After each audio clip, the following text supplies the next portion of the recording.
सम्राट बिंबिसार नीलपत महल में आए तो उन्हें भी घुंघरू की आवाज सुनाई देने लगी। वो आवाज काफी मनमोहक थी। कोई चाकर भी उस पर ध्यान ना दे ऐसा हो ही नहीं सकता था। जो भी सुनता एक बार उसकी तरफ आकर्षित जरूर होता था।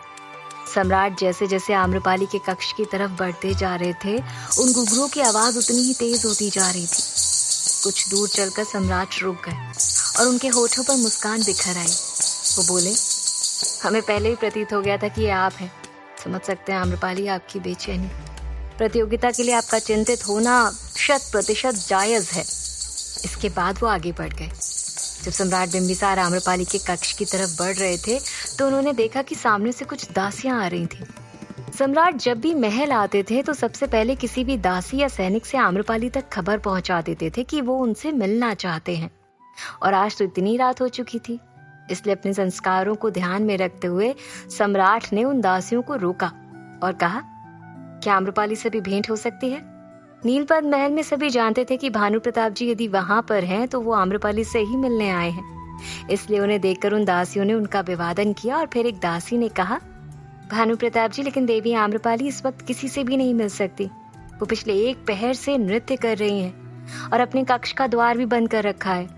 सुलोचना ने कोशिश भी की थी, परंतु देवी आम्रपाली बस लगातार नृत्य किए जा रही हैं। इतना कहकर वो सभी दासियां वहां से चली गईं। उनकी बात सुनकर सम्राट के चेहरे के भाव चिंता में बदल गए। आम्रपाली 1 पहर से नृत्य कर रही है। यदि उन्हें नहीं रोका गया तो प्रतियोगिता से पूर्व ही वो अपना स्वास्थ्य खराब कर लेंगी। हमें उन्हें रोकना चाहिए। ये बोलकर अब वो सीधे आम्रपाली के कक्ष तक पहुंच गए। वहां पर घुंघरू की आवाज और भी तेज थी। द्वार के पास पहुंचकर सम्राट के हृदय की गति अपने आप ही तेज हो रही थी। क्या आम्रपाली को बीच में रोकना उचित होगा? ये बात उन्हें सता रही थी, लेकिन उन्होंने अपने मन को समझाया और फिर अपने चेहरे पर गंभीरता लाते हुए द्वार खटखटाने लगे और आम्रपाली से कक्ष का दरवाजा खोलने के लिए कहने लगे, आम्रपाली, हम हैं भानु प्रताप, द्वार खोलिए। लेकिन अभी भी घुंघरू की आवाज रुकने का नाम नहीं ले रही थी। सम्राट ने दरवाजा खटखटाना बंद कर दिया था और कहा, लगता है आज आम्रपाली रुकने वाली नहीं है। ये बोलकर उन्होंने इस दरवाजे को बिना खटखटाए बाहर से ही धक्का दिया, जिससे वो द्वार अपने आप ही खुल गया।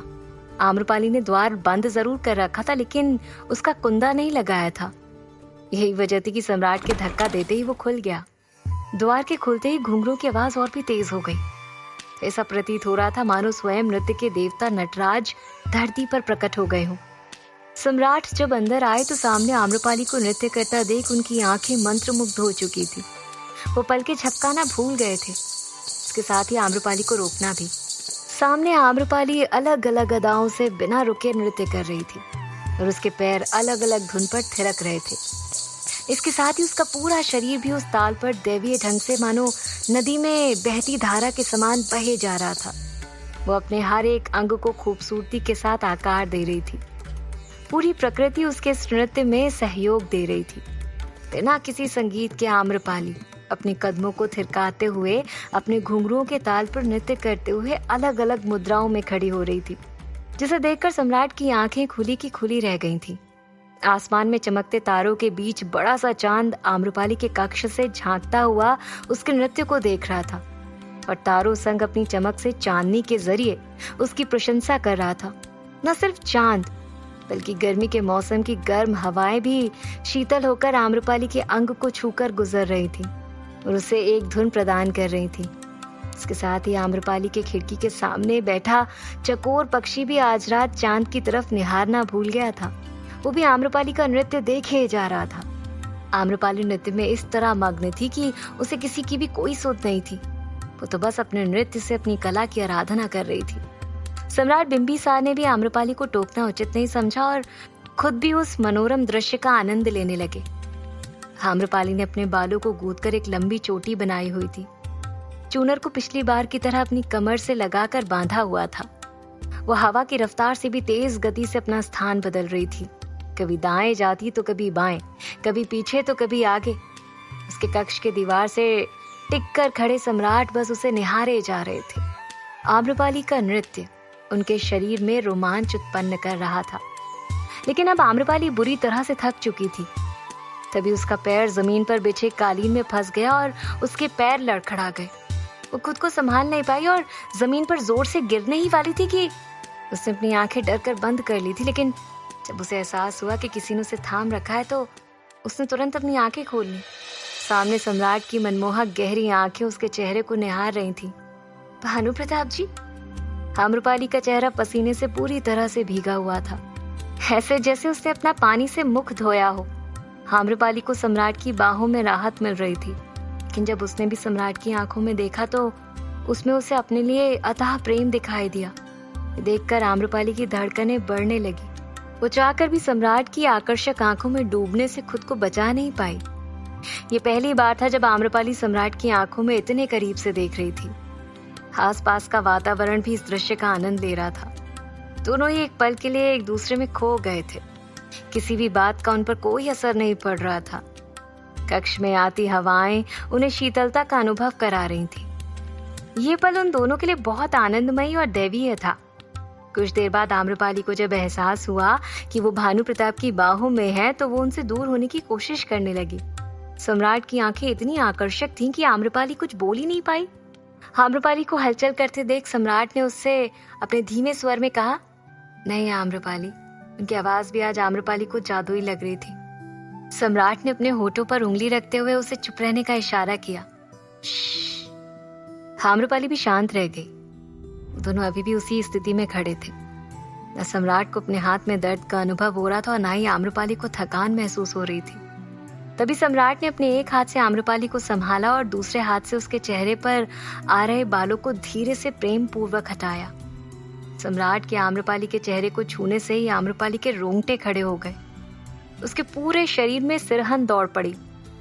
तो खुद को संभाल नहीं पा रही थी, इसलिए वो एक झटके में सम्राट से दूर जाकर खड़ी हो गई। आम्रपाली के दूर होते ही सम्राट को एहसास हुआ कि वो क्या कर रहे थे। एक तरफ पहली बार आम्रपाली सम्राट की बाहों में थी और उनके नजदीकियों को महसूस कर रही थी, तो वहीं सोम आम्रपाली के लिए अभी भी चिंता में डूबा हुआ था और जाग रहा था। जब आम्रपाली के घुंघरू की आवाज बंद हुई तो वो खुश हो गया और कहा, लगता है आम्रपाली जी ने अपना अभ्यास अब खत्म कर दिया है, हम अभी जाकर उनसे मिलते हैं। ये बोलकर वो आम्रपाली के कक्ष की तरफ बढ़ गया। सोम अभी इस बात से अनजान था कि सम्राट आम्रपाली के साथ उसके कक्ष में है। आम्रपाली के कक्ष का द्वार खुला हुआ था, इसलिए जब सोम दौड़ते हुए उसके द्वार के पास पहुंचा तो आम्रपाली और सम्राट को देखकर वहीं रुक गया। वो स्तब्ध था लेकिन मायूसी के साथ कहता है, इसका मतलब आम्रपाली जी खुद नहीं रुकी हैं, उन्हें भानु प्रताप जी ने आकर रोका है। सोचते ही सोम की आंखों से आंसू बह गए। वहीं आम्रपाली और सम्राट दोनों ही एक दूसरे से नजरें नहीं मिला पा रहे थे। आम्रपाली की आंखों में भी शर्म थी, लेकिन सम्राट ने स्थिति को संभालने की कोशिश की और पहले पहल करते हुए कहा कि क्षमा कीजिएगा आम्रपाली, हम बस वो आप गिरने वाली थी तो।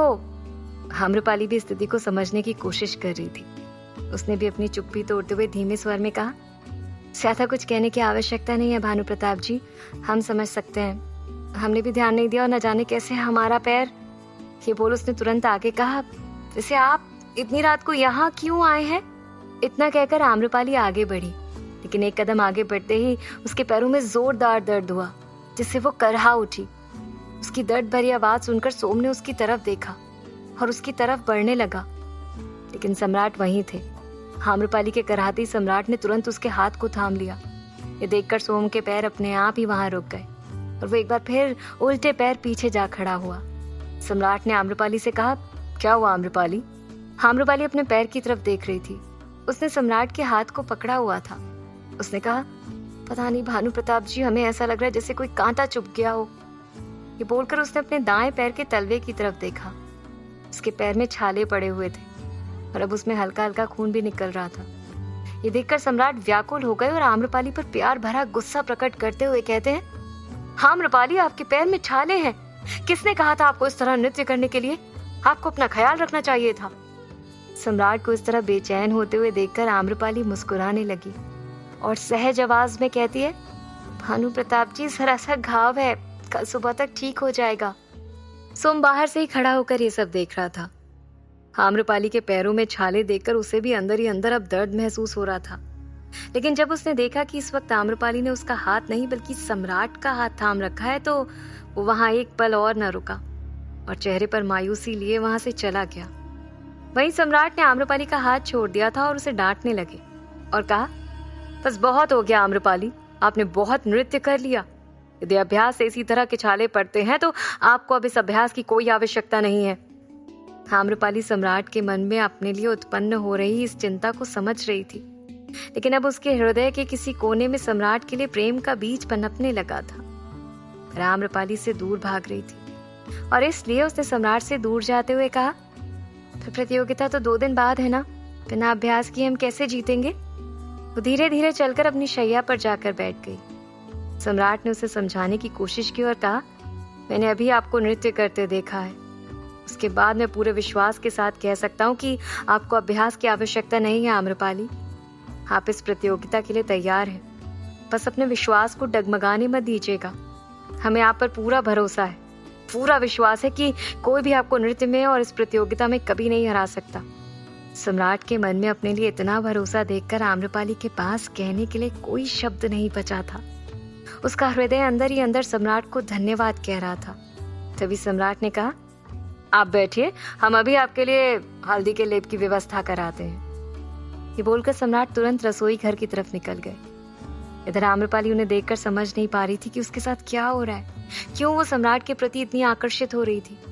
वहीं जब सम्राट रसोई घर में पहुंचे तो उन्होंने देखा कि सुलोचना वहां पहले से ही खड़ी है और कुछ कर रही है।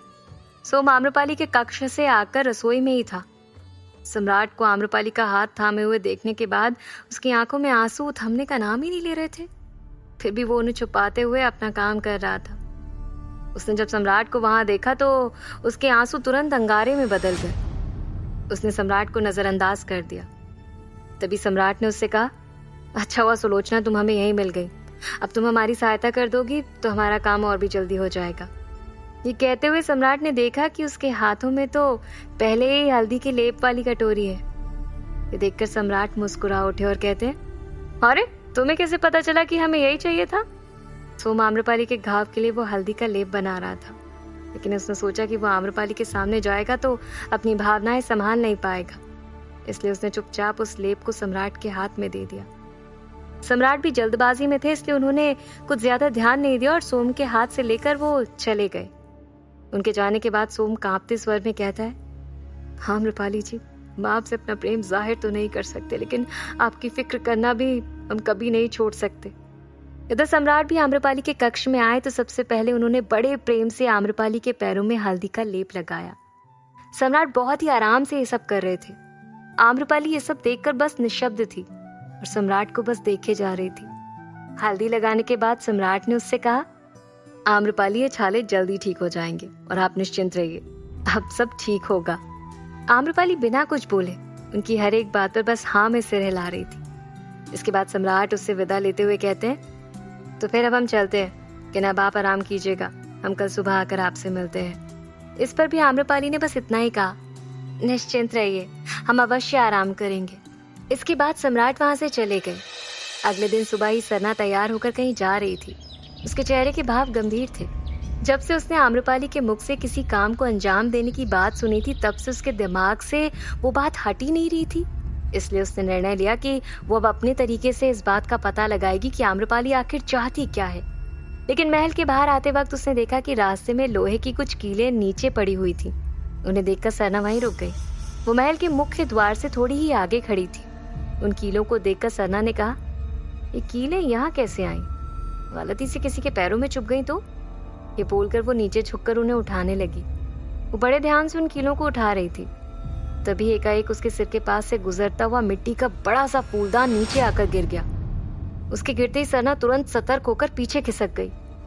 उसने जब फूलदान की तरफ देखा तो वो 4 टुकड़ों में टूटा हुआ था और उसमें लगा पौधा मिट्टी के साथ बिखरा पड़ा था। ये फूलदान नीचे कैसे गिरा? उसे देखकर सरना को यकीन नहीं हो रहा था कि वो गमला अभी उसके सिर पर गिरने वाला था। एक पल के लिए उसकी आंखों में भी डर दिखाई देने लगा था।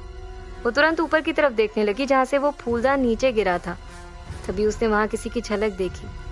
वो झलक देखते ही सरना तुरंत चिल्लाई, ए रुको, कौन हो तुम? वो भागते हुए ऊपर की तरफ गई। जब वो उस जगह पर पहुंची तो वहां कोई नहीं था। सामने कुछ फूलदान और रखे हुए थे जिसमें से एक वहां नहीं था। लेकिन सरना जब वहां पास में गई तो उसने देखा कि वो सारे फूलदान इस तरह से रखे हुए हैं कि उसका नीचे गिरना असंभव था। उनके चारों तरफ एक छोटी सी पट्टी खींची हुई थी जिसके सहारे वो वहां पर खड़े हुए थे। ये देखकर सरना के चेहरे के भाव बदल गए। वो समझ गई थी कि इसका मतलब ये फूलदान गिरा नहीं बल्कि किसी ने जानबूझकर गिराया है, वो भी हमें निशाना बनाकर।